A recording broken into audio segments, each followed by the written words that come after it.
नमस्कार दोस्तों, civil engineering support के एक बहुत ही महत्वपूर्ण वीडियो में आपका स्वागत है। मैं हूं आपका दोस्त इंजीनियर अभिषेक सिंह। दोस्तों, आज इस वीडियो में हम जानेंगे कि एक कॉलम से दूसरे कॉलम की जो अधिकतम दूरी है वो कितना रख सकते हैं। और आपने बहुत जगह देखा होगा कि जो कॉलम का साइज बढ़ाते हैं तो कॉलम जो है वो एक तरफ, जैसे कि देख सकते हैं इस वाले पार्ट में देखेंगे तो कॉलम ज़्यादा चौड़ा हो गया है, और इधर से देखेंगे दोस्तों तो ये कॉलम थोड़ा सा पतला रह गया है। तो ऐसे में डिसाइड कैसे करेंगे दोस्तों कि चौड़ा वाला पार्ट किधर रखना है या फिर दोस्तों पतला वाला पार्ट किधर रखना है। कॉलम को इस तरीके से, जो कॉलम है चौड़ा वाला इधर है, पतला वाला इधर है, तो हम इसको ऐसे भी तो बना सकते थे। आखिर ऐसा ही क्यों बनाए, इसका कारण है दोस्तों। और पिछला वीडियो शायद आपने देखा होगा तो उसमें मैंने बताया था कि आप जो है वो कॉलम का जो दूरी है, एक कॉलम से दूसरे कॉलम की दूरी है, उसके लिए मैंने एक थंब रूल आपको दिया था कि मान लीजिए यहाँ से यहाँ तक 12 फीट का अगर जगह बच रहा है, ठीक है, तो आपको जो है वो कॉलम की साइज नॉर्मल कंस्ट्रक्शन में 12 इंच कर सकते हैं। मतलब 12 फीट की दूरी है, 12 इंच का कॉलम का साइज आपको देना है, ठीक है। ये चीज़ है, और उस वीडियो में जाएंगे तो पूरी चीज़ें आपको साइज से लेकर के जो है वो बताई गई है लॉन्ग वीडियो में, तो आप उसको देखिए पहले। उसके बाद इस वीडियो में दोस्तों आते हैं तो मैं आपको बता रहा हूँ कि इसका फेस किधर रखना है, ठीक है। तो जैसे कि मैंने बताया दोस्तों, इस तरफ से अगर मान लीजिए इस वाले कॉलम का एग्जांपल लेते हैं, आपको समझ में आएगा। इस वाले कॉलम की अगर एग्जांपल लेंगे तो पीछे वाला कॉलम, ठीक है, मान लीजिए 12 फीट का है, इधर वाला कॉलम जो है वो 12 फीट का है। लेकिन आप साइड वाला देखेंगे तो यहाँ पे 15 फीट का है, और उस साइड वाला देखेंगे दोस्तों तो वहाँ भी 15 फीट का है, ठीक है।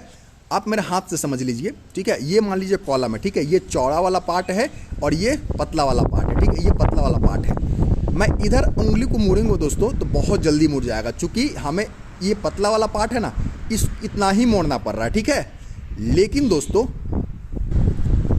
मैं इसको अगर चाहूँ कि ऐसे मोड़ दूँ, ठीक है, तो इसको मोड़ने में थोड़ा सा दिक्कत होगा। चलिए वहाँ समझाता हूँ, तब आपको शायद सही तरीके से समझ में आ जाएगा। मान लीजिए थोड़ी देर के लिए इस ईंट को समझ लीजिए कि ये कॉलम है, ठीक है, इस तरीके से ये कॉलम बना हुआ है, ठीक है। इधर से देखेंगे तो ये चौड़ा वाला पार्ट है, ठीक है, और इधर देखेंगे तो ये पतला वाला पार्ट है। अगर दोस्तों इसको जो है वो इधर से इधर मोड़ा जाए तो ये थोड़ा जल्दी मुड़ेगा। क्यों मुड़ेगा? क्योंकि दोस्तों इतना ही पार्ट इसको मुड़ना पड़ रहा है, ठीक है। लेकिन वही दोस्तों इसी कॉलम को अगर बाएं या फिर दाहिने मोड़ा जाए तो ये थोड़ा सा ज़्यादा फोर्स लेगा, क्योंकि दोस्तों इसको इतना जो चौड़ाई है उसको जब मोड़ेंगे तब दोस्तों ये इधर या इधर मुड़ेगा।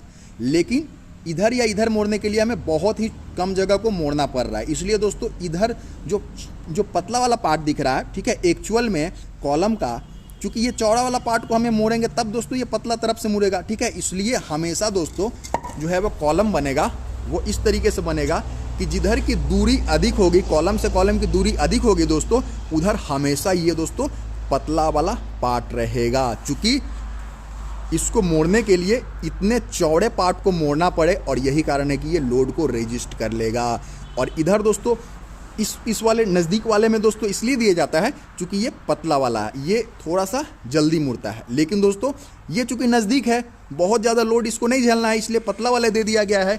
और यहाँ से दोस्तों दूरी बहुत ज़्यादा है, इसलिए इसको चौड़ा वाला दे दिया गया, क्योंकि इसको मोड़ने में थोड़ा ज़्यादा ट्विस्टिंग फोर्स लगेगा, और साथ ही साथ दोस्तों ये ज़्यादा जो है वो रेजिस्ट कर पाएगा। इसलिए तो उम्मीद करता हूं दोस्तों कि आपने जो है वो इस एग्जांपल के माध्यम से समझ गया होंगे कि किस तरीके से जो है वो कॉलम का फेस डिसाइड करते हैं।